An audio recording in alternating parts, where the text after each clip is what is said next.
welcome to SourceFedNerd. I'm Trisha Hirschberger, and this is Top 10 Sexy Mythological Creatures. Now, whether you're a fan of fantasy adventure when it comes to literature or gaming, there's no denying that mythological creatures and monsters are a lot of fun, pretty freaking powerful, and this is a list of the sexiest of them. So here we go. At number 10, we've got genies, or jinn if you prefer. They're always scantily clad, they're ready to grant your every wish. Describing the Quran as being spirits made of smokeless flame, they are powerful enough to destroy continents. That's how I like my sexy people. Powerful. I don't mean the genie from Aladdin.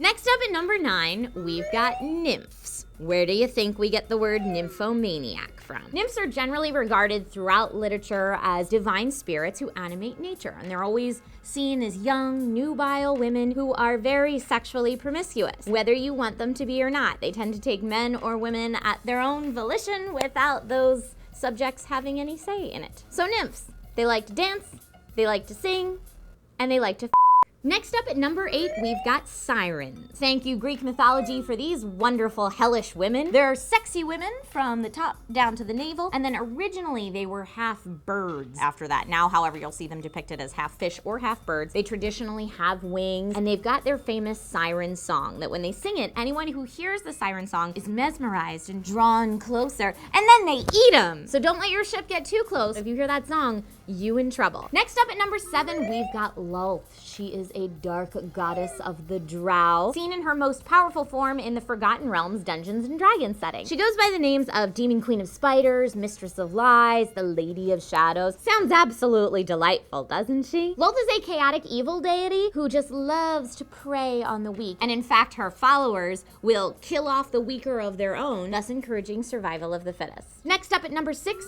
we've got the Vila, also called Wheela, or if you watch the Harry Potter series, you'll know them as Fleur. And her whole school of sisters are based on Vila. Vila is kind of a witchy take on the vampire mythology. They are absolutely beautiful women when they want to be. Their natural form is quite ugly, but they turn so beautiful and hypnotizing and mesmerizing that they can lure men in and normally force them and seduce them into some type of dance. Now, the scary part about the Vila is that most times men do not emerge alive from this dance. So if you're sucked into that dance, that's the last for you. I'm sorry. Next up at number 5, we've got the vampire. Very popular in today's entertainment, whether it be literature, television, whatever. If you're a fan of the Twilight Saga, if you're a fan of the Sookie Stackhouse series, Anne Rice or Joss Whedon, you are very familiar with the vampire who loves to suck your blood and just happens to be incredibly sexy in the process. Although, I must remind you, as sexy as they are, sex with a vamp is technically necrophilia, so watch yourself. Next up at number 4, we've got fairies. Now, the more evil version of fae tends to be quite ugly, but they look very pretty to humans. Fae typically have magic abilities, they frolic throughout nature, they love to sing, and they are incredibly mischievous. Sometimes their hijinks take it a little bit too far, like kidnapping babies, and sometimes their hijinks even include killing people and reanimating their corpses just to trick you.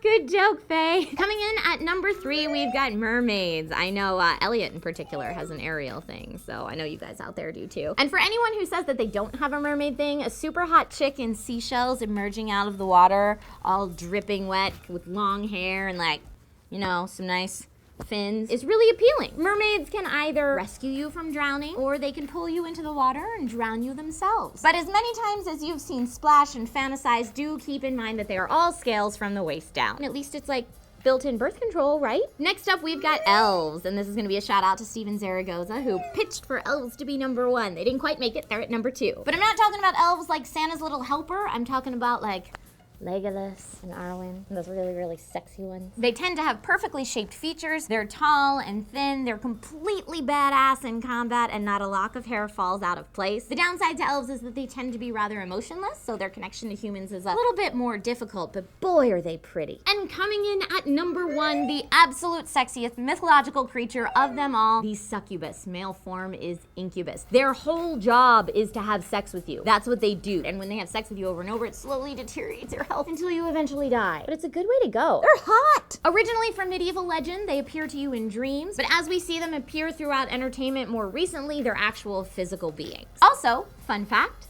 Morrigan from the video game Darkstalkers is a succubus. So that's it for this top 10 sexy mythological creatures. Let us know in the comments down below if you've got a vote for a favorite, who would be your number one, and some other top 10s you'd like to see us do in the future. Don't forget to like and subscribe if you haven't already. Click this annotation or go to SourceFed.com to see all of our newsy, bloggy type stuff. My name's Trisha Hirschberger, and now I really just want to play Darkstalkers. I know that's lame because we were talking about sex. I should probably want to have sex, but I really just want to play Darkstalkers. Is that lame?